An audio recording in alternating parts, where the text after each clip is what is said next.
আসসালামু আলাইকুম।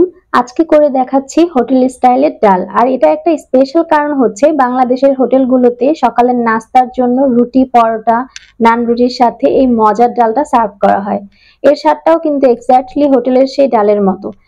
ডাল রান্নার জন্য বুটের ডাল এবং মুগ ডাল আজকের রান্নায় আমি ব্যবহার করব। এখানে আমি 1 কাপ নিয়েছি বুটের ডাল, 1/2 কাপ মুগ ডাল।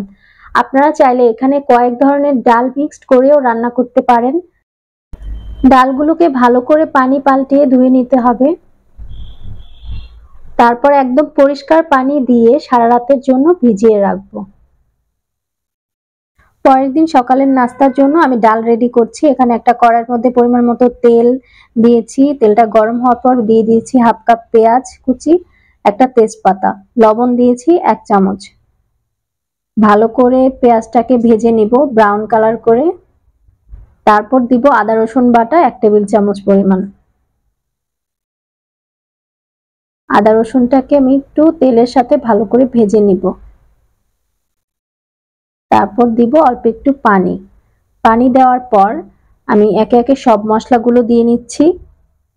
প্রথমে দিয়েছি 1 চামচ হলুদ গুঁড়ো, মরিচের গুঁড়ো 1 চামচ দিয়েছি, ধনিয়ার গুঁড়ো 1 চামচ আর জিরা গুঁড়ো দিয়ে দিলাম 1 চামচ। এখন দিচ্ছি গরম মশলা গুঁড়া 1/2 চামচের একটু কম।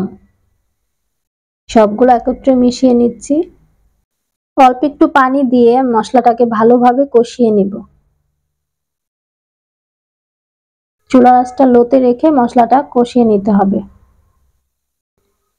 মশলাগুলোকে আমি ভালোভাবে কষিয়ে নিয়েছি। এরকম সুন্দরভাবে তেল উপরে যখন ভেসে উঠবে সেই পর্যায়ে আমি দিয়ে দিচ্ছি ধুয়ে রাখা বুটের ডালগুলোকে। ডালগুলো দেওয়ার পর আমি মশলার সাথে ভালোভাবে ভেজে নিচ্ছি। এতে করে ডালের একটা কাঁচা যে গন্ধটা সেটা চলে যাবে। আমি ডালটাকে মাখা মাখা করে রান্না করব, এই জন্য 5 কাপ পরিমাণ পানি দিয়েছি।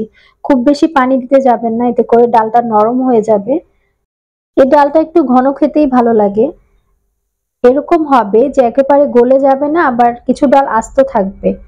চুলার আঁচটা মিডিয়ামে রেখে আমি ডালটাকে ভালোভাবে রান্না করে নিয়েছি। সবশেষে ডালটা বাগার দিয়ে নিব। একটি প্যানে আমি 2 টেবিল চামচ পরিমাণ সয়াবিন তেল দিয়ে দিলাম। এখন দেব 2টা শুকনা মরিচ, পেঁয়াজ আর রসুন কুচি দিয়ে দিচ্ছি। হালকা ব্রাউন কালার যখন চলে আসবে তখন আমি ওপর থেকে বাগারটা আমি ডালে ঢেলে দিচ্ছি। বাগারটাকে ডালের সাথে আমি ভালো করে মিক্সড করে নিব। ঢাকনা দিয়ে ঢেকে রেখে দিব শুধু 5 মিনিট। তারপর আমি সার্ভিং ডিশে করে সার্ভ করব। এতে করে ডালের ভেতরে যে সুন্দর একটা বাগারের স্মেল সেটা ঢুকবে। আজকের এই ডাল ভুনাটা আমি পরোটার সাথে সার্ভ করেছি। আর পরোটার সাথে বুটের ডাল খেতে কিন্তু অনেক বেশি ভালো লাগে।